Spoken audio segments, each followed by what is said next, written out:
ಈಗ ಹೇಳಿದ್ನಲ್ಲ ನಾನು, ಅದು ಬೆಂಗಳೂರು ಇರೋ ತನಕ ಅಷ್ಟೇನೆ, ಈ ಭೂಮಿ ಸಾಯೋ ತನಕ ಅಲ್ಲ. ಭವಿಷ್ಯ ಅಂದ್ರೆ ಭೂಮಿಗೆ ಅನ್ನ ಕೊಡೋ ರೈತ.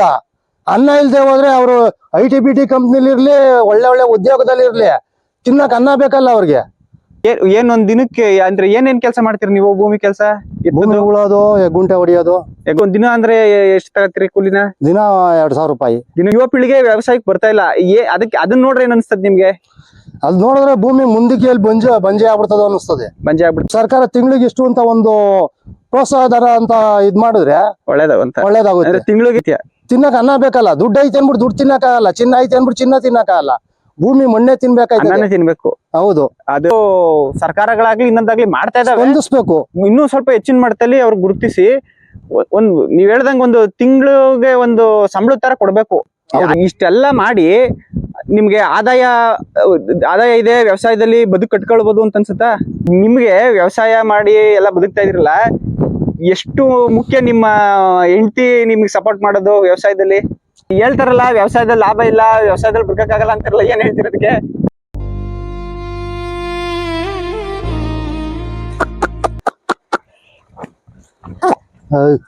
ಅಣ್ಣ ನಿಮ್ ಹೆಸರು? ಗಿರೀಶ್ ಅಂತ. ಯಾವ ಊರವರು? ತಿಪ್ಪೂರು. ಅಂದ್ರೆ ಯಾವ ತಾಲೂಕ್ ಬರ್ತದೆ ಇದು? ಮದ್ದೂರು ತಾಲೂಕು, ಮಂಡ್ಯ ಜಿಲ್ಲೆ. ಮಂಡ್ಯ ಜಿಲ್ಲೆ, ಆತ್ಕೂರು ಹೋಬ್ಳಿ. ಎಷ್ಟು ವರ್ಷದಿಂದ ವ್ಯವಸಾಯ ಮಾಡ್ತಾ ಇದ್ರಿ? ನಾವೊಂದು 35-40 ವರ್ಷದಿಂದ ಮಾಡ್ತಾ ಇದೀವಿ. 35-40 ಅಂದ್ರೆ ಚಿಕ್ಕ ವಯಸ್ಸಿಂದನೂ ಮಾಡ್ಕೊಂಡ್ ಬರ್ತಾ ಇದ್ರಿ? 15 ವರ್ಷದ ಹುಡುಗನಿಂದ ಮಾಡ್ತಾ ಇದ್ರಿ. ಈ ಒಟ್ಟು ಎಷ್ಟು ಎಕರೆ ಜಮೀನು ಐತಿ ನಿಮ್ದು? ನಮ್ದು ಆಗ ಒಟ್ಕಿದ್ದು, ಈಗೆಲ್ಲ ಬೇರೆ ಬೇರೆ ಆಗ್ಲಾಗಿ ಒಂದು 1.5 ಎಕರೆ ಅಷ್ಟು ಇದೆ. 1.5 ಎಕರೆ ಜಮೀನ್ ಇದೆ ಟೋಟಲ್ ನಿಮ್ಗೆ. ಎತ್ಕೆ ಎಷ್ಟು ವರ್ಷ? ಇವು 4 ಕಲ್ಲು. 3-4 ವರ್ಷ. ನೀವು ತಗೊಂಡ್ ಎಷ್ಟು ವರ್ಷ ಆಯ್ತು? ನಾನು ಈಗ ಒಂದು 4-5 ತಿಂಗಳು ಆಯ್ತು. 4-5 ತಿಂಗಳಲ್ಲಿ ತಗೊಂಡದ್ದು. ಎಷ್ಟಂಗ್ ತಗೊಂಡ್ರಿ? ನಾವು 1,05,000 ಆಗಿತ್ತು. 1,05,000 ಜೊತೆಗೆ? ಎಲ್ಲಿ ತಂದದ್ದು ಇದು? ಚಕ್ಲೂರಲ್ಲಿ. ಚಕ್ಲೂರು ಅಂದ್ರೆ ಜಾತ್ರೆ ಅಲ್ಲ? ಇಲ್ಲ, ಮನೆ ತವೇನೆ. ರೈತರ ಹತ್ರ ಹೋಗಿ ತಗೊಂಡದ್ದು. ಏನೊಂದ್ ದಿನಕ್ಕೆ ಅಂದ್ರೆ ಏನೇನ್ ಕೆಲಸ ಮಾಡ್ತೀರಿ ನೀವು? ಭೂಮಿ ಕೆಲಸ, ಭೂಮಿ ಉಳೋದು, ಗುಂಟೆ ಹೊಡಿಯೋದು, ಕಳೆ ತೆಗಿಯೋದು. ಅಂದ್ರೆ ನಿಮ್ ಸ್ವಂತ ಜಮೀನ್ಗೂ ಮಾಡ್ಕೊಳ್ತೀರಿ, ಬಾಡಿಗೆಗೂನು? ನಾವು ಬಾಡಿಗೆ ಜಾಸ್ತಿ ಹೋಗಲ್ಲ, ಸ್ವಂತ ಜಮೀನೆ. ಒಂದ್ ದಿನಕ್ಕೆ ಎಷ್ಟು ಎಕರೆ ಮಾಡ್ಬೋದು? ಒಂದ್ ದಿನಕ್ಕೆ ಉಳ್ತೀವಿ ಅಂದ್ರೆ 1 ಎಕರೆ ಉಳ್ಬೋದು. ಇಲ್ಲ ಕುಂಟೆ ಹೊಡಿತೀವಿ ಅಂದ್ರೆ ಜಾಸ್ತಿ ಆಯ್ತದೆ. ಅಗ್ಲ ಬರ್ತದೆ, ಉಳೋದು ಕಿರ್ದ ಬರ್ತದೆ. ಆತರ ಇದಕ್ ಬಾಡಿಗೆಗೆ ಏನಾರು ಹೋಯ್ತೀನಿ ಅಂದ್ರೆ ಎಷ್ಟು? 1 ಎಕರೆಗೆ ಎಷ್ಟು ತಗೊಳ್ತೀರಿ? ದಿನದ ಲೆಕ್ಕ. ಎಷ್ಟು ಒಂದ್ ದಿನ ಅಂದ್ರೆ ಎಷ್ಟು ತಗೊಳ್ತೀರಿ ಕೂಲಿನ? ದಿನ 2000 ರೂಪಾಯಿ. ದಿನಕ್ಕೆ 2000 ಅಂದ್ರೆ ಎಷ್ಟು ಗಂಟೆಯಿಂದ ಎಷ್ಟು ಗಂಟೆ? ಬೆಳಿಗ್ಗೆ 8-8:30 ಕಟ್ತೀವಿ. ಮಧ್ಯಾಹ್ನ 12 ಗಂಟೆಗೆ ಬಿಡ್ತೀವಿ. ತಿರ್ಗಾ 2 ಗಂಟೆ ಕಟ್ಟಿದ್ರೆ 5 ಗಂಟೆ. ಓ, ಕಂಪ್ಲೀಟ್ ಒಂದ್ ದಿನ ಫುಲ್ಲು? ಅಂದ್ರೆ ಊಟ ಇದೆಲ್ಲ ಅವ್ರದೇನೆ? ನೀವು ಹೋಗಿದ್ದು ಮಾಡ್ಬಿಟ್ಟು ಬರೋದಕ್ಕೆ ದಿನಕ್ಕೆ 2000 ರೂಪಾಯಿ. ಎತ್ತುಗಳಿಗೆ ಮೇವುಗಳು ಏನ್ ಕೊಡ್ತೀರಿ ಮೇವುಗಳನ್ನ? ಮೇವು ಮಾಮೂಲಿ ಹಸ್ರುಲ್ಲು, ಒಣಹುಲ್ಲು, ತಿಂಡಿ, ಚಕ್ಕೆ ಬೂಸ, ಕಳ್ಳೆ ಒಟ್ಟು, ಹಿಂಡಿ ಎಲ್ಲ ಕೊಡ್ಬೋದು ಈ ತರ. ಇತ್ತೀಚೆಗೆ ವ್ಯವಸಾಯ ಮಾಡೋರ್ಗೆ ನಿಮ್ಗೆ ಗೊತ್ತು, ವ್ಯವಸಾಯ ಮಾಡೋರ್ಗೆ ಅಷ್ಟು ಬೆಲೆ ಇಲ್ಲ. ನೋಡ್ತಾ ಇದೀವಿ ಅಂದ್ರೆ ರೈತನೇ ಅಲ್ಟಿಮೇಟ್. ಬಟ್ ಏನಪ್ಪಾ ಅಂದ್ರೆ ಏನಂದ್ರೆ ರೈತರಿಗೆ ಅಷ್ಟು ಬೆಲೆ ಇಲ್ದಿರೋದು, ರೈತನ ಮಕ್ಳಿಗೆ ಹೆಣ್ಣು ಕೊಡದೇ ಇರೋದು, ಇದೆಲ್ಲ ನೋಡ್ತಾ ಇದ್ರಲ್ಲ, ಅದ್ ನಿಮ್ಗೆ ಏನ್ ಅನಿಸ್ತದೆ? ಏನ್ ಅನಿಸ್ತದೆ ಅಂದ್ರೆ, ಈಗ ರೈತರ ಮಕ್ಳಿಗೆ ಹೆಣ್ಣು ಕೊಡ್ಬೇಕು. ಅವರು ಸ್ವಂತ ಭೂಮಿಗೆ ಅವರು ಸ್ವಂತ ಕೆಲಸ ಮಾಡ್ಕೊಂಡ್ ಬದುಕೋರು. ಬೆಂಗಳೂರಿಗೆ ಹೋಯ್ತಾರೆ, ಏನೋ ಒಂದ್ ಕೆಲಸ ಮಾಡ್ತಾರೆ, ಒಂದು 6 ತಿಂಗಳು ವರ್ಷನೋ ಮಾಡಿಸ್ಕೋತಾರೆ. ಅವ್ರ ಕೆಲಸ ಶಕ್ತಿ ಇರೋ ಗಂಟ. ಆಮೇಲೆ ಹೋಗಪ್ಪ ಅಂತ ಕಳ್ಸ್ಬಿಡ್ತಾರೆ. ಅವ್ರ ಹತ್ರ ಯಾಕೆ ಹೇಳ್ತಾ ಇದೀನಿ ಅಂದ್ರೆ, ಈಗ ನಮ್ಮ ಈ ಕಡೆ ಎಲ್ಲ ನೋಡಿದ್ರೆ ಒಂದ್ 2 ಎಕರೆ 3 ಎಕರೆ ಇದ್ಬಿಟ್ರೆ ದೊಡ್ಡ ರೈತರು ನಂಗೆ ಐತೆ. ಬಟ್ 5 ಎಕರೆ ಇದ್ರು 10 ಎಕರೆ ಇದ್ರು ಅಂತವ್ರ ಮನೆಗೆ ಹೆಣ್ಣು ಕೊಡಕ್ಕೆ ಹಿಂದೆ ಮುಂದೆ ನೋಡ್ತಾರೆ. ಮಗ ಏನೋ ಗವರ್ಮೆಂಟ್ ಕೆಲಸದಲ್ಲಿ ಇಲ್ಲ ಪ್ರೈವೇಟ್ ಕೆಲಸದಲ್ಲಿ ಇಲ್ಲ, ಊರಲ್ಲಿ ವ್ಯವಹಾರ ಮಾಡ್ಕೊಂಡವನೇ ಅಂತಂದ್ರೆ ಕೊಡಕ್ ಹಿಂದೆ ಮುಂದೆ ನೋಡ್ತಾರಲ್ಲ. ಅದನ್ನ ನೋಡಿದಾಗ ಏನ್ ಅನಿಸ್ತದೆ ನಿಮ್ಗೆ ಅಂತ? ಈಗ ಹೇಳಿದ್ನಲ್ಲ ನಾನು, ಅದು ಬೆಂಗಳೂರು ಇರೋ ತನಕ ಅಷ್ಟೇನೆ, ಈ ಭೂಮಿ ಸಾಯೋ ತನಕ. ಇರೋ ತನಕ ಇಲ್ಲಿ ಗೈಕೊಂಡ್ ತಿನ್ಬೋದು. ಅಲ್ಲಿ ನಮ್ ಕೈ ಶಕ್ತಿ ಇರೋ ತನಕ ಅಷ್ಟೇನೆ. ಅಷ್ಟೇ. ಹೌದು, ನಮ್ ಕೈಲಿ ಒಂದು ಕೂಲಿ ಮಾಡಿಸ್ಕೋತಾರೆ. ಕೂಲಿ ತರ ಅವ್ರು ಹೇಳ್ದಾಗ ಹೋಗ್ಬೇಕು, ಟೈಮಿಂಗ್ ಸರಿಯಾಗಿ ಬರ್ಬೇಕು, ಕೂಲಿ ಮಾಡ್ದಂಗೆ. ನಾವು ಇವತ್ತಿಲ್ಲ ಆಗ್ಲಿಲ್ಲ, ಮನೆ ಕೋತೀವಿ, ಮನೆಯಲ್ಲಿ ನಮ್ನ ಯಾರು ಕೇಳಂಗಿಲ್ಲ. ಅಲ್ಲಿ ಹೋಗ್ಲೇಬೇಕು. ಟೈಮ್ ಏನಿದೆ ಮಾಡ್ಲೇಬೇಕು. ಅದಕ್ಕಿದ್ ಮೇಲೂ. ಬಟ್ ಆದ್ರೆ ಸದ್ಯದ ಪರಿಸ್ಥಿತಿ ನೋಡಿದ್ರೆ ಸ್ವಲ್ಪ ರೈತ ಅಂತಂದ್ರೆ ಸ್ವಲ್ಪ ಕೀಳರಿಮೆ ಐತೆ. ಕೀಳರಿಮೆ ಅಂದ್ರೆ ಹಿಂಗೆ ಮಳೆ ಹೋಗ್ಬಿಡ್ತದೆ. ಹ್ಮ್ ಈ ವರ್ಷ ಮಳೆನೇ ಇಲ್ಲ, ಹ್ಮ್ ಬೆಳೆ ಇಲ್ಲ. ಹ್ಮ್ ಈಗ ಏನ್ ಸಂಪಾದನೆ ಮಾಡ್ತಾರೆ ಅಂತಾರೆ. ಬೆಂಗಳೂರಲ್ಲಿ ಅವ್ರ ದಿನ ಕೂಲಿಗೆ ಹೋಯ್ತಾರೆ, ಸಂಪಾದನೆ ಆಯ್ತದೆ. ಅಂದ್ರೆ ಅವ್ರು ಏನೇ ಮಾಡಿದ್ರು ತಿಂಗ್ಳು ಕೊನೆಗೆ ಸಂಬಳ ಬರ್ತದೆ. ಹಾ. ಇಲ್ಲಿ ಏನಂದ್ರೆ ನಂಬಿಕೆ ಇಲ್ಲ. ಈಗ ಈ ವರ್ಷ ಮಳೆ ಇಲ್ಲ ಅಷ್ಟು, ಹ್ಮ್ ಬೆಳೆ ಹಾಕಿದ್ರು ಏನ್ ಮಾಡಿದ್ರು ಕೊನೆಗೆ ರೇಟ್ ಇರಲ್ಲ. ಹಾ. ಸೊ ಈ ತರ ಸ್ವಲ್ಪ ಸಮಸ್ಯೆ, ರೈತಂಗ್ ಸ್ವಲ್ಪ ಸಮಸ್ಯೆ ಜಾಸ್ತಿ. ಹೌದು. ಇತ್ತೀಚೆಗೆ ಏನಪ್ಪಾ ಅಂದ್ರೆ ಯುವ ಪೀಳಿಗೆ, ಯುವಕರು ಅಂತೂ ವ್ಯವಸಾಯಕ್ಕೆ ಬರ್ತಾ ಇಲ್ಲ. ಈಗ ನೀವ್ ನೋಡ್ದಂಗೆ ನಿಮ್ಮ ವಯಸ್ಸಿನವರು ಇಲ್ಲ ನಿಮ್ಗಿಂತ ಜಾಸ್ತಿ ವಯಸ್ಸಿನವರೇ ವ್ಯವಸಾಯ ಮಾಡ್ತಾ ಇರೋದು. ಹೌದು. ಈ ಯುವ ಪೀಳಿಗೆ ವ್ಯವಸಾಯಕ್ಕೆ ಬರ್ತಾ ಇಲ್ಲ. ಅದಕ್ಕೆ ಅದನ್ನ ನೋಡ್ರೆ ಏನ್ ಅನ್ಸ್ತದೆ ನಿಮ್ಗೆ?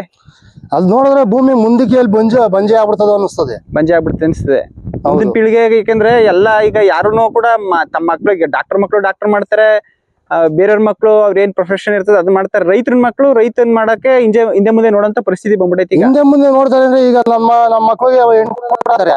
ಬೆಂಗಳೂರಲ್ಲಿ ಇದ್ರೆ ಹೆಣ್ಣು ಕೊಡ್ತೀವಿ ಅಂತಾರೆ. ಆಗ ನಾವ್ ಬೆಂಗಳೂರು ಕಳಿಸ್ಲೇಬೇಕು, ಮಕ್ಳು ನಮ್ಮ ವಂಶ ಬೆಳಿಬೇಕಲ್ಲ. ಹೌದು.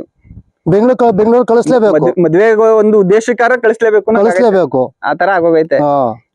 ಇದೆಲ್ಲ ನೋಡಿದಾಗ ನಿಮ್ಗೆ ಈಗ ಇಲ್ಲಿ ನಾವ್ ಏನೇ ಮಾಡಿದ್ರು ಸರ್ಕಾರಗಳು ಏನಾದ್ರು ಇದಕ್ಕೊಂದು ಏನೋ ಒಂದ್ ಮಾಡ್ಬೇಕು ಅಂತ ಏನಾದ್ರು ಅನ್ಸ್ತದ ನಿಮ್ಗೆ? ಇಲ್ಲ ಸ್ಪಂದನೆ ಕೊಡ್ಬೇಕು. ಹಿಂಗ್ ಮಳೆ ಹೋಯ್ತು, ಈಗ ರೈತನ ಏನ್ ಮಾಡೋದು?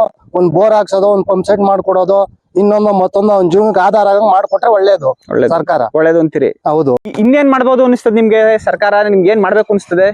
ಈಗ ಸರ್ಕಾರ ಈಗ ಹೊರಗಡೆ ಎಲ್ಲ ಕೆಲಸ ಮಾಡೋರ್ಗೆ ತಿಂಗಳಿಗೆ ಇಷ್ಟು ಅಂತ ಸಂಬಳ ಕೊಡ್ತದೆ. ಅವ್ರು ಮಾಡದೆ ಹೋಗ್ಲಿ ಸಂಬಳ ಬರ್ತದೆ. ರೈತ ಎಷ್ಟೇ ಕಷ್ಟ ಬಿದ್ದು ಮಾಡಿದ್ರು ಅವನಿಗೆ ಸಂಬಳ ಇಲ್ಲ. ನಾ ಭೂಮಿ ಬೆಳೆದಿದ್ ಬೆಳೆಲಿ ಬೆಲೆ ಸಿಗ್ತದೋ ಇಲ್ವೋ, ಮಳೆ ಹೋಯ್ತದೋ ಇಲ್ವೋ, ಅದಕ್ಕೋಸ್ಕರ ನಮ್ಗೆ ಸರ್ಕಾರ ತಿಂಗಳಿಗೆ ಇಷ್ಟು ಅಂತ ಒಂದು ಪ್ರೋತ್ಸಾಹ ಧನ ಅಂತ ಇದ್ ಮಾಡಿದ್ರೆ ಒಳ್ಳೇದಾಗುತ್ತೆ. ತಿಂಗಳಿಗೆ ನಿಮ್ಗೆ ಏನ್ ಬೆಳೆ ಬರ್ಲಿ ಬರ್ದೇ ಇರ್ಲಿ, ನಿಮ್ ತಿಂಗಳಿಗೆ ಒಂದು ಸಂಬಳ ತರ ಫಿಕ್ಸ್ ಮಾಡಿದ್ರೆ ಒಂದು ನಿಮ್ಗೂನು ಅಂದ್ರೆ ಒಂದು ಇದ್ರಲ್ಲಿ ಬದುಕಟ್ಕೊಳಕ್ಕಾಗ್ಲಿ, ಇಲ್ಲ ಮುಂದೆ ಒಂದು ಈ ಕೃಷಿನ ಮುಂದುವರ್ಸ್ಕೊಂಡು ಹೋಗಕ್ಕೆ ಒಂದು ಅನುಕೂಲ ಆಗುತ್ತೆ. ಅದನ್ನ ಮಾಡಿದ್ರೆ ಒಳ್ಳೇದು ಅಂತ ಹೇಳ್ತೀರಿ? ಹೌದು. ಕಮ್ಮಿ ಅಂದ್ರೆ ಒಂದ್ ದಿನಕ್ಕೆ 200-250 ರೂಪಾಯಿ ಬೇಕು. ದನಕ್ಕೆ ಒಂದ್ ದಿನ? ಹೌದು. ಒಂದ್ ಜೊತೆ ದನ ಸಾಕ್ಬೇಕು ಅಂದ್ರೆ 200-250 ರೂಪಾಯಿ ಬೇಕು. ಆ 250 ರೂಪಾಯಿ ರೈತ ಎಲ್ಲಿ ಸಂಪಾದನೆ ಮಾಡ್ಬೇಕು ದಿನ? ಹೌದು. ಒಂದ್ ಜೊತೆ ದನ ಸಾಕ್ಬೇಕಾದ್ರೆ ಈಗ ದಿನ ಪ್ರತಿದಿನ ಒತ್ತಾರೆ ಬೆಳಿಗ್ಗೆ ಸಂಜೆಗೆ ಏಕ್ ಆಗಲ್ಲ. ಅವಕ್ಕೂ ರೆಸ್ಟ್ ಬೇಕು, ಅವಕ್ಕೂ ಇದ್ ಬೇಕು, ಅವಕ್ಕೂ ತಿಂಡಿ ಬೇಕು, ಊಟ ಬೇಕು. ಹೌದು. ಅವ್ನ್ ನೋಡ್ಕೊಳಕ್ಕೆ ಒಂದ್ ಆಳ್ ಬೇಕು. ಹೌದು. ಅವ್ನ್ ಮೇಸ್ಕೊಂಡು ಅವ್ ತಿಂಡಿ ಕೊಟ್ಟಿ ಅವ್ ಮೈ ತೊಳ್ದಿ ಅವ್ನ್ ಕೆಲಸ ಮಾಡ್ಬೇಕಾದ್ರೆ ಅದ್ರ ಜೊತೆ ಒಬ್ಬ ಮನುಷ್ಯ ಇರ್ಬೇಕು. ಒಂದ್ ಜೊತೆ ದನ ಸಾಕೋರು ಒಬ್ಬ ಮನುಷ್ಯ ಇರ್ಬೇಕು. ಹೌದು. ಈ ತರ ಎಲ್ಲ ಇದೆ ಪರಿಸ್ಥಿತಿ. ಈಗ ಮುಂದಿನ ಪೀಳಿಗೆಗೆ ವ್ಯವಸಾಯ ಮಾಡೋರ್ಗೆ ಭವಿಷ್ಯ ಅದೇ ಅಂತ ಅಂತೀರಾ? ನಿಮ್ಗೆ ಅನ್ಸುತ್ತಾ? ಅಲ್ಲ, ಭವಿಷ್ಯ ಅಂದ್ರೆ ಭೂಮಿಗೆ ಅನ್ನ ಕೊಡೋ ರೈತ. ಅನ್ನ ಇಲ್ದೆ ಹೋದ್ರೆ ಅವರು IT-BT ಕಂಪ್ನಿಲಿ ಇರ್ಲಿ, ಒಳ್ಳೆ ಉದ್ಯೋಗದಲ್ಲಿ ಇರ್ಲಿ, ತಿನ್ನಕ್ ಅನ್ನ ಬೇಕಲ್ಲ ಅವ್ರಿಗೆ. ಅದು ರೈತ ಕೊಟ್ರೆ ತಾನೆ. ಈಗ ನಾವ್ ಬಿಟ್ರೆ ರೈತರ ಕೆಲ್ಸನ ಅವ್ರು ತಿನ್ನಕ್ ಅನ್ನ ಇಲ್ಲ, ಅವರೇ ಬರ್ಬೇಕಾಯ್ತದೆ ಭೂಮಿ ಉಳಕ್ಕೆ, ಬೆಳೆ ಬೆಳೆಯಕ್ಕೆ. ಹೌದು, ಸತ್ಯ. ತಿನ್ನಕ್ ಅನ್ನ ಬೇಕಲ್ಲ. ದುಡ್ಡು ಐತೆ ಅನ್ಬಿಟ್ಟು ದುಡ್ಡು ತಿನ್ನಕ್ಕಾಗಲ್ಲ, ಚಿನ್ನ ಐತೆ ಅನ್ಬಿಟ್ಟು ಚಿನ್ನ ತಿನ್ನಕ್ಕಾಗಲ್ಲ. ಭೂಮಿ ಮಣ್ಣೆ ತಿನ್ಬೇಕು. ಹೌದು. ಅದು ಒಂದು ಭತ್ತ ಬಿತ್ತಿ ಅದು ಬೆಳೆದು ಅದು ನಿಮ್ಗೆ ಫಸಲು ಬರ್ಬೇಕು ಅಂದ್ರೆ 100-120 ದಿನ ಬೇಕೇ ಬೇಕು. ಅದನ್ನ ಕಂಪ್ಯೂಟರ್ ತಯಾರು ಮಾಡಕ್ ಆಗುದಿಲ್ಲ, ಯಾವ್ದ್ರಲ್ಲೂ ಮಾಡಕ್ ಆಗುದಿಲ್ಲ. ಬಂದ್ರು ಏನು ಮಾಡಕ್ ಆಗುದಿಲ್ಲ, ಯಾರು ಬಂದ್ರು ಏನು ಮಾಡಕ್ ಆಗುದಿಲ್ಲ. ಸೊ ಭೂಮಿಲೇ ಬಿತ್ಬೇಕು, ರೈತನೇ ಬೆಳಿಬೇಕು. ಹೌದು. ಸೊ ಹಂಗಾಗಿ ಸ್ವಲ್ಪ ರೈತನಿಗೆ ಒಂದಷ್ಟು ಸರ್ಕಾರಗಳಾಗ್ಲಿ ಇನ್ನೊಂದಾಗ್ಲಿ ಮಾಡ್ತಾ ಇದಾವೆ, ಹೊಂದಿಸ್ಬೇಕು. ಇನ್ನೂ ಸ್ವಲ್ಪ ಹೆಚ್ಚಿನ ಮಟ್ಟದಲ್ಲಿ ಅವ್ರು ಗುರುತಿಸಿ ನೀವ್ ಹೇಳ್ದಂಗ ಒಂದು ತಿಂಗಳಿಗೆ ಒಂದು ಸಂಬಳ ತರ ಕೊಡ್ಬೇಕು. ಯಾರ್ಯಾರಿಗೋ ಇಲ್ಲೆಲ್ಲೋ ಖರ್ಚು ಮಾಡ್ತಾರೆ ಸರ್ಕಾರ, ಎಲ್ಲೆಲ್ಲೋ ಮಾಡ್ತಾರೆ, ಯಾರ್ಯಾರಿಗೋ ಕೊಡ್ತಾರೆ. ಸಾವಿರಾರು ಕೋಟಿ ಖರ್ಚು ಮಾಡ್ತಾವ್ರೆ. ಇವತ್ತು ಉಪ್ಪು ಗೊಬ್ಬರ ಹಾಕೋದು, ಭೂಮಿಗೆ ಗೊಬ್ಬರ ಹಾಕಿದ್ರೆ ಏನು ಬೆಳೆಯಲ್ಲ. ಆ ಗೊಬ್ಬರ ಬೇಕು ಅಂದ್ರೆ ತಿಂಗಳಿಗೆ 1 ಎಕರೆಗೆ ಇಷ್ಟು ಅಂತ ಮಿನಿಮಮ್ ಮಾಡ್ಬಿಟ್ಟವ್ರೆ. ಎಲ್ಲಿ ಎಸಾಕಾಗುತ್ತೆ? ತಿಂಗಳಿಗೆ 1 ಮೂಟೆ ಯೂರಿಯಾ ಕೊಡ್ತೀವಿ ಅಂತಾರೆ. ಅದ್ರ ಜೊತೆ ಕಾಂಪ್ಲೆಕ್ಸ್ ತಗೋಬೇಕು ಅಂತಾರೆ. ಒಂದ್ ಕಾಂಪ್ಲೆಕ್ಸ್ ಒಂದ್ ಯೂರಿಯಾ ತಗೋಬೇಕಾದ್ರೆ 2,500 ರೂಪಾಯಿ ಕೊಡ್ಬೇಕು. 2,500 ರೂಪಾಯಿ ಎಲ್ಲಿಂದ ತರೋದು ರೈತ? ದುಡ್ಡು ಎಲ್ಲಿ ಬರುತ್ತೆ? ಅವ್ನು ಬೆಳೆಯೋದು ವರ್ಷಕ್ಕೊಂದ್ ಬೆಳೆ, ಎಲ್ಲಿ ತಂತಾರ ಅವನು? ಇದೆಲ್ಲ ನೀವು ಎಲ್ಲ ಯೋಚನೆ ಮಾಡ್ಬೇಕು ಅಂತೀರಿ? ಹೌದು, ಎಲ್ಲ ಯೋಚನೆ ಮಾಡ್ಬೇಕು. ರೈತರಿಗೆ ಅನುಕೂಲ ಮಾಡ್ಕೊಡ್ಬೇಕು. ಅವ್ರ ಟೈಮ್ಗೆ ಗೊಬ್ಬರ ಬೇಕು. ಈಗ ಒಂದೇ ಮೂಟೆ ಗೊಬ್ಬರ ಕೊಡೋ ತಿಂಗಳಿಗೆ 1 ಮೂಟೆ ತಗೊಂಡು ಏನ್ ಮಾಡ್ತಾರೆ? 2 ಮೂಟೆ ಹಾಕ್ಬೇಕಾಯ್ತದೆ. ಆಗ ಏನ್ ಮಾಡ್ತಾನ ಅವನು? ಅರ್ಧ ಭೂಮಿ ಬಿಡ್ಬೇಕಾಯ್ತದೆ. ಏನೇನ್ ಬೆಳೆ ಬೆಳಿತೀರಿ ನೀವು? ನಾವು ಬೇಬಿಕಾನ್ ಜೋಳ ಬೆಳಿತೀವಿ, ರಾಗಿ ಬೆಳಿತೀವಿ, ಹುರುಳಿ ಬೆಳಿತೀವಿ. ಒಳ್ಳೆ ರಾಗಿಗಂತೂ ಒಳ್ಳೆ ರೇಟ್ ಐತಿ. ಈಗ ರಾಗಿಗೆ ರೇಟ್ ಇದೆ. ಮಳೆ ಇಲ್ಲ. ಮಳೆದೇ ಪ್ರಾಬ್ಲಮ್. ಮಳೆ ಇಲ್ಲ. ನಾವ್ ರಾಗಿ ಬಿತ್ತರು ಇದ್ರಲ್ಲಿ ಕಳೆ ಬತ್ತು ಅಂದ್ರೆ ಕಳೆ ಕೀಳಕ್ ಆಳಿಲ್ಲ. ಈಗ ನೀವು ನೋಡ್ದಂಗೆ ವ್ಯವಸಾಯದಲ್ಲಿ ಬಹಳ ಸಮಸ್ಯೆಪ್ಪ, ಇದು ನಮ್ಗೆ ತುಂಬಾ ಸಮಸ್ಯೆ ಆಗ್ತಾ ಇದೆ ಅನ್ನುವಂಥದ್ದು ಏನೇನಿದೆ? ಸಮಸ್ಯೆ ಆಳುಗಳದೇ ಸಮಸ್ಯೆ. ಆಳುಗಳದೇ ಸಮಸ್ಯೆ. ಆಳುಗಳದು ಉಪ್ಪು ಬೂದಿ ಹಾ. ಇವೇ ಸಮಸ್ಯೆ. ಅಂದ್ರೆ ಸಿಗ್ತಾ ಇದೆ ಈಗ ಸ್ವಲ್ಪ ಕಂಟ್ರೋಲ್ ಮಾಡ್ತಾ ಇರೋದು. ತಿಂಗ್ಳಿಗೊಂದು ಮೂಟೆ ಕೊಡ್ತೀವಿ. ಎಕರೆಗೆ ಒಂದೊಂದು ಮೂಟೆ ತಿಂಗಳಿಗೆ ಅಂತ ಅಂತಾರಲ್ಲ, ಅದು ನಿಮ್ಗೆ ಸ್ವಲ್ಪ ಜಾಸ್ತಿ ಬೇಕು ಅಂತ ನೀವು. ಹೌದು, ಜಾಸ್ತಿ ಬೇಕಾಗುತ್ತೆ.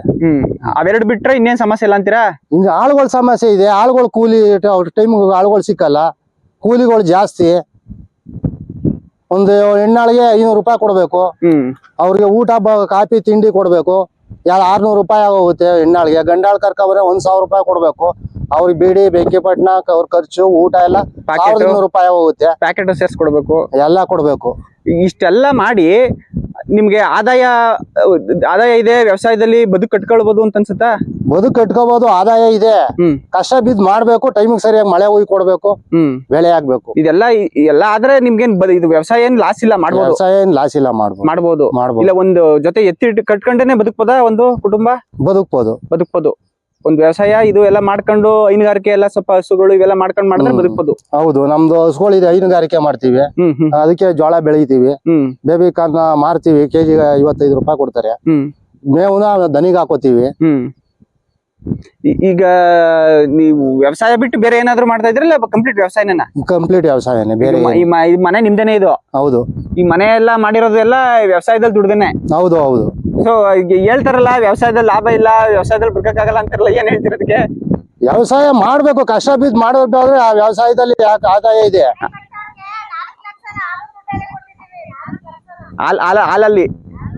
ಹಾಲನ್ ದುಡ್ಡಲ್ಲೇ 4 ಲಕ್ಷ ಕೊಟ್ಟಿದ್ರಿ ಕಟ್ಟೋರ್ಗೆ. ಕೂಲಿ ಅವ್ರಿಗೆ 4 ಲಕ್ಷ ಹಾಲಿನ ದುಡ್ಡಲ್ಲೇ. ಆ ತಿಂಗಳು ಹಾಲಿನ ದುಡ್ಡು ತಗೊಳೋದು, ಅವ್ರು ಕೊಡೋದು. ಹಾಲಿನ ದುಡ್ಡಲ್ಲಿ ಕೂಲಿ ಅವ್ರಿಗೆ ಮೇಂಟೈನ್ ಮಾಡ್ಕೊಂಡ್ ಮಾಡಿದಿರಿ. ಹೌದು. ಅಂದ್ರೆ ಈಗ ಸಿಲ್ಕು ಮಿಲ್ಕೆ ನಡೀತಾ ಇರೋದು. ಹೌದು. ಈಗ ನಿಮ್ಗೆ ವ್ಯವಸಾಯ ಮಾಡಿ ಎಲ್ಲ ಬದುಕ್ತಾ ಇದ್ರಲ್ಲ, ಎಷ್ಟು ಮುಖ್ಯ ನಿಮ್ಮ ಹೆಂಡತಿ ನಿಮ್ಗೆ ಸಪೋರ್ಟ್ ಮಾಡೋದು ವ್ಯವಸಾಯದಲ್ಲಿ? ನಮ್ಮಂಗೆ ಅವ್ರು ಬೆಳಿಗ್ಗೆ ನಮ್ಗಿಂತ ಮುಂಚೆನೆ ಎದೊಳ್ತಾರೆ ಅರ್ಧ ಗಂಟೆ. ನಾವು ಉತ್ತಿ ಪತ್ತಿ ಸಾಕಾಗಿರ್ತೀವಿ, ನಮ್ನೆ ಬ್ರುಸಲ್ಲ. ಅವ್ರೇ ಅರ್ಧ ಗಂಟೆ ಮುಂಚೆ ಇದ್ದು ಹಾಲು ಕರ್ದು ಕೊಡ್ತಾರೆ. ನಾವ್ ಹಾಲು ತಗೊಂಡೋಗಿ ಡೈರಿಗೆ ಹಾಕೊಟ್ಟು ಬಂದು ಕೆಲಸ ಮಾಡ್ತೀವಿ. ಅಂದ್ರೆ ನಿಮ್ಗೆ ನೀವೇನ್ ಶ್ರಮ ಪಡ್ತೀರಿ ಅಷ್ಟೇ ಅವ್ರು ಮಾಡ್ತಾರೆ. ಹೌದು. ಅಂದ್ರೆ ಅಷ್ಟು ಅವರು ನಿಮ್ಗೆ ಸಪೋರ್ಟ್ ಬೆಂಬಲ ಆಗಿರೋದಕ್ಕೇನೆ ನಿಮ್ಗೂ ಕೂಡ ಮಾಡಕ್ಕೆ. ಹೌದು. ನಾವು ಆಳುಗಳು ಇವಾಗ ಜಾಸ್ತಿ ಕರ್ಕೊಳಲ್ಲ, ಜಾಸ್ತಿ ಇಲ್ಲ ಆಳುಗಳು. ನಾವಿಬ್ರೇ ಮಾಡೋದ್ರಿಂದ ನಮ್ಗೆ ಅದೇ ಅನುಕೂಲ. ಆಳು ಕರ್ಕ ಬಂದಾಗ ಪ್ರಾಫಿಟ್ ಅವ್ರಿಗೆ ದುಡ್ಡು ಕೊಡ್ಬೇಕಾಯ್ತದೆ, ಕೂಲಿ ಕೊಡ್ಬೇಕಾಯ್ತದೆ. ಅವರು ಇದ್ ಮಾಡ್ತಾರೆ, ಅವ್ರದೇ ಕಷ್ಟ ಆಯ್ತದೆ. ನಮ್ಗೆ ಅದೆಲ್ಲ ಉಳಿತದೆ, ನಾವಿಬ್ರೇ ಮಾಡ್ಕೊಳ್ಳೋದ್ರಿಂದ ಉಳಿತದೆ. ಹೌದು. ಏನಂತೀರಿ ಇದಕ್ಕೆ? ಕುಂಟೆ. ಆರಲ್ ಕುಂಟೆ. ಎಷ್ಟ್ ತರ ಇರ್ತದೆ ಇದರಲ್ಲಿ ಕುಂಟೆಲಿ? 3 ಮಾಡ್ಕೋಬಹುದು, 6 ಮಾಡ್ಕೋಬಹುದು. 5 ಐತೆ. 5 ಬೇಕಾದ್ರೆ ಅವ್ರು ವ್ಯವಸಾಯಕ್ಕೆ ತಕ್ಕನಂಗ್ ಮಾಡಿಸ್ಕೋತಾರೆ. ಇದ್ ನೀವೇಂತಕ್ಕೆ ಇದು 6 ಮಾಡಿಸ್ಕೊಂಡಿರೋದು? 6 ಹೊಲ್ಗಳು ಹೊಡಿಯಕ್ಕೆ. 6 ಲಾಸ್ಟ್ ಅಲ್ಲಿ ರಾಗಿ ಬಿತ್ಬೇಕಾದ್ರೆ 3 ಬೀಚ್ ಹಾಕ್ಬಿಟ್ಟು 3 ಹೊಡಿಯೋದು. 3 ಹೊಡಿಯೋದು. ಕಳೆ ಹೊಡಿಯಕ್ಕೆ? ಅಲ್ಲ, ರಾಗಿ ಬಿಡಕ್ಕೆ. ಬಿಡಕ್ಕೆ ಅದನ್ನ ಕಳೆ ಹೊಡಿಯಕ್ಕೂ ಹೊಡಿಬಹುದು. ಸಾಲ್ ರಾಗಿ ಮಾಡಕ್ಕೆ.